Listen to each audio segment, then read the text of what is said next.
on a nuclear power plant that Russia is building in Turkey. The first power unit of Akkuyu NPP in Turkey could be commissioned within a year, Russian Deputy Prime Minister Alexander Novak told the Anadolu agencies. So despite the Western sanctions and all the attempts to derail this project, well, work is still ongoing, and within a year's time, first power unit will enter service. And this is not all. On the topic of civilian nuclear program, we have this report that somehow Hungary managed to persuade Washington to lift sanctions on a number of Russian enterprises that were involved in the works, directly or indirectly, in the works that Russia is doing in a new Hungarian PAX-2 nuclear power plant.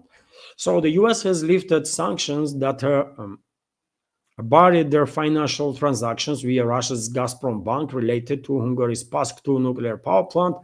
General license issued by the US Office of Foreign Assets Control on Friday grants Gazprom Bank and the host of their other Russian banks permission to conduct transactions related to civil nuclear energy. PAX-2 launched in 2014 under their bilateral agreement, involves 2 reactors constructed by Russia's Rosatom Corporation, and there includes a 10 billion euro or 11.7 billion US dollar Russian loan to cover most of their estimated 12.5 billion euro cost.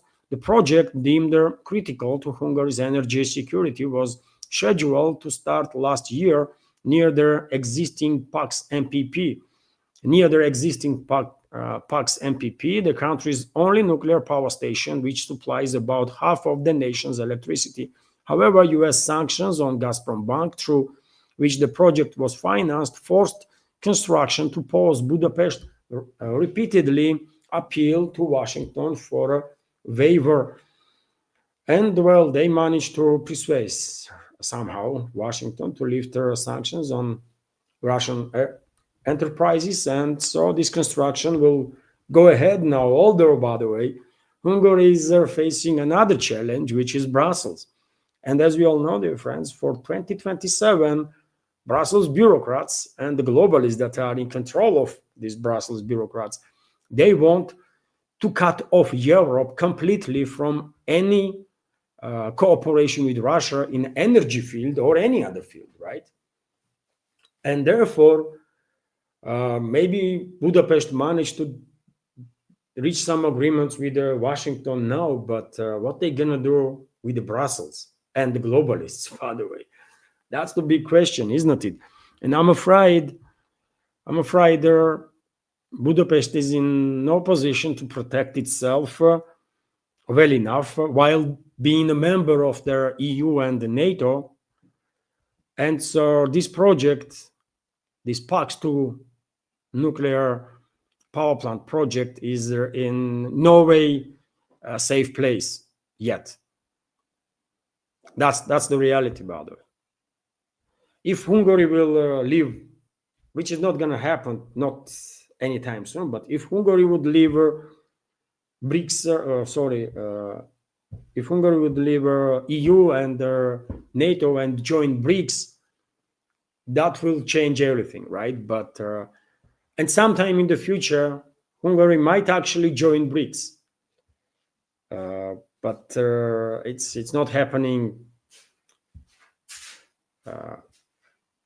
in coming 1 or 2 years time, and therefore I wonder what is going to happen with this PAX-2 project, nuclear project, by end of 2027. What Hungary gonna do with their Brussels, man? I don't know. And that's why, by the way, due to globalists, their controlled regimes in Europe, including Brussels, by the way, it is becoming more and more risky for Russian enterprises to do business with Europe, isn't it? With the European countries, because yet again, elites there are driven by hatred, by the ideology that is based on hatred, Russia hatred, and hatred of everything and everyone. And when situation is like that, then how are you going to cooperate with these countries? I mean, Russia landed Hungary, how much? 10 billion euros, right? And what is going to happen with these 10 billion euros? If Brussels tomorrow comes out and says, well, Hungary is not paying back, what Moscow gonna do about it? Isn't it? So it is becoming tremendously risky to do business with European countries, by the way, for everybody in this world, and especially for Russian businesses. So therefore, one should expect, even without Brussels involvement, additional, one should expect tremendous decrease in business activity between Russia and the EU member states, because it's just too risky to do business in Europe. But it's just true, isn't it? And on this very same matter, by the way, let's look at this news that I reported, I shared on my Telegram and Twitter X page this morning. Slovakia demands concessions from the EU to stop importing gas from Russia, according to Politico's report. So Bratislava demands compensation for transit fees, guarantees that Slovak companies will not have to have to deal with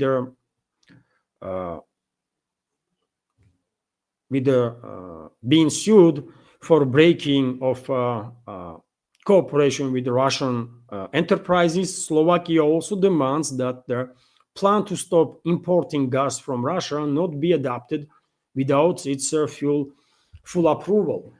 But yet again, Bratislava is considering, you see, by the way, what is happening. Influence of Brussels, influence of globalists is such that they are forcing countries to obey orders. They are forcing countries to bend the knees before globalists, right? And this information is confirmation of that. So Slovakia, even though it is in the best interest of Slovakian economy and the people to cooperate with Russia, Slovakia is ready to end the cooperation with Russia, including in energy field, if they will receive compensations and guarantees that, Slovakian companies not going to deal with their lawsuits from Russian enterprises for breaking the contracts. What you make of it, dear friends? Am I correct when I say that it is extremely risky to do business with European countries and European businesses? It is, isn't it? Because anytime they might flop like that under influence of globalists and globalist controlled regimes all over Europe, right? From, not just in EU, but added UK also. They might flip at any time. So what is the point for Russian businesses to even try, to maintain some cooperation with the European countries? It's senseless at this point, unfortunately, but it's true, And on the topic of European economies, when their decisions in European countries are driven by Russia hatred, I want to share with you this short video, by the way, about from Finland, about consequences of these brilliant policies that Finnish government is adopting. And let's watch this video, by the way. It's quite telling, just a sec. That buzzed with Russian visitors are noticeably quieter, as up to 13 million annual cross-border trips have stopped. On the other side, satellite images show Russia has slowly begun dusting off Soviet-era military bases and started some work on garrisons. The vanishing Russian tourists and trade has taken at least 300 million euros annually from a 5.5 billion euro local economy, the region's council said. And unemployment here soared to close to 15% at the end of last year, higher than the national average. So, do I have to add anything, dear friends, to this? I don't think so. And Finland is not an exception. It's a rule nowadays all over the Western world. So many businesses, so many regions, and so many industries in the collective West countries are suffering due to absence of either Russian tourists, by the way, or the Russian businesses in those areas that used to be present before. And why Russians are absent, Russian people or their businesses? Because of this hatred that coming towards us from collective West, and because of the crazy policies that collective West countries are adopting formally against Russia, but yet again, in reality, as you see on that short video from Reuters, in reality, they are harming in a much bigger way their own fellow citizens and their own economies, isn't it? Hello everyone, I hope you find informative and useful this short clip from main news update, and if so, please click that like button and leave some commentary just about anything. It might help to deal with the algorithm and reach wider audience. And if you like my work in general and want to support to save this media project, you can assist through several ways. You can donate to this project through PayPal platform or Boosty, also with the crypto currencies, or you can subscribe to my Patreon page and page on Boosty, where I have quite a lot of extra content on regular basis. All the links are on this video in description box and in the pinned comment. And of course, many thanks to everyone who already helped and continues to support. Thank you.